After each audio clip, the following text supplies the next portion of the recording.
সারাদিনের খবর নিয়ে আমাদের নিয়মিত আয়োজন আজ সারাদিন, সঙ্গে আছি ইমদাদুল হক।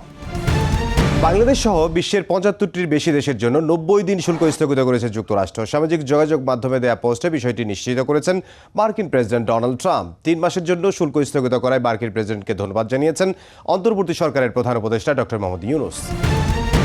ক্ষমতার অপব্যবহার করে প্লট দুর্নীতির অভিযোগে শেখ হাসিনা ও তার মেয়ে সাইমা ওয়াজেদ পুতুল সহ ১৮ জনের বিরুদ্ধে গ্রেফতারি পরোয়ানা জারি করেছেন সিনিয়র বিশেষ জজ আদালত।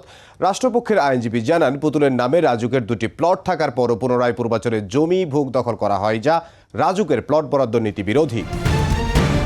জুলাই অগাস্ট গণহত্যা মামলায় ওবায়দুল কাদের, আসাদুজ্জামান খান কামাল সহ ১০ জনের বিরুদ্ধে রেড নোটিশ জারি করতে ইন্টারপোলকে অনুরোধ করেছেন প্রসিকিউশন।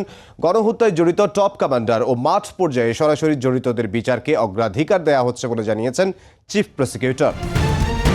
কেউ আইন নিজের হাতে তুলে নিলে কঠোর ব্যবস্থা নেওয়া হবে বলে হুঁশিয়ারি দিয়েছেন স্বরাষ্ট্র উপদেষ্টা। তিনি আরও বলেন, লুট হওয়া অস্ত্র উদ্ধারের চেষ্টা চলছে। বাড়তি শুল্ক ৯০ দিন স্থগিত করায় যুক্তরাষ্ট্রের সঙ্গে বাংলাদেশ আলোচনার সুযোগ পাবে বলে মন্তব্য করেছেন বাণিজ্য উপদেষ্টা। সরকারের উচ্চ পর্যায়ে আলোচনার মাধ্যমে দেশটির সঙ্গে বাণিজ্য ঘাটতি কমানোর সিদ্ধান্তের কথা জানান তিনি।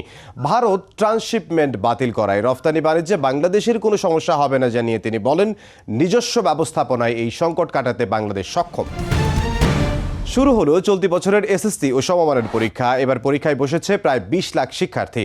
প্রথম দিনের পরীক্ষা শেষে মিশ্র প্রতিক্রিয়া। পরীক্ষার্থীদের প্রশ্ন ফাঁসের উৎসগুলো বন্ধ করা হয়েছে জানিয়ে শিক্ষা উপদেষ্টা বলেন, ২ মাসের মধ্যেই প্রকাশ করা হবে পরীক্ষার ফলাফল। ক্ষমতায় থাকুক বা না থাকুক, মেধাবী ও সম্ভাবনাময় মানুষের পাশে সবসময় থাকবে বিএনপি। গুলশানে বিমান তৈরি করা মানিকগঞ্জের যুবককে আর্থিক সহযোগিতা প্রদান অনুষ্ঠানে কথা বলেছেন দলটির স্থায়ী কমিটির সদস্য সালাউদ্দিন আহমেদ। জুলহাস মোল্লাকে বিএনপির ভারপ্রাপ্ত চেয়ারম্যান তারেক রহমানের পক্ষে চেক তুলে দেন তিনি।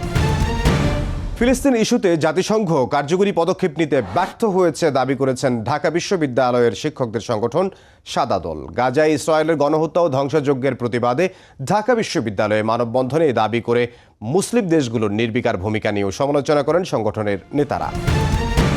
ইসরায়েলি বিমান হামলায় গাজায় আরও ৩৫ ফিলিস্তিনি প্রাণ হারিয়েছেন। এখনও নিখোঁজ আছেন অন্তত ৮০ জন। এদিকে মিশর সফরে গিয়ে ফরাসি প্রেসিডেন্ট ইমানুয়েল ম্যাক্রো বলেন, আগামী জুনে ফিলিস্তিনকে রাষ্ট্র হিসেবে স্বীকৃতি দেওয়ার পরিকল্পনা করছে ফ্রান্স।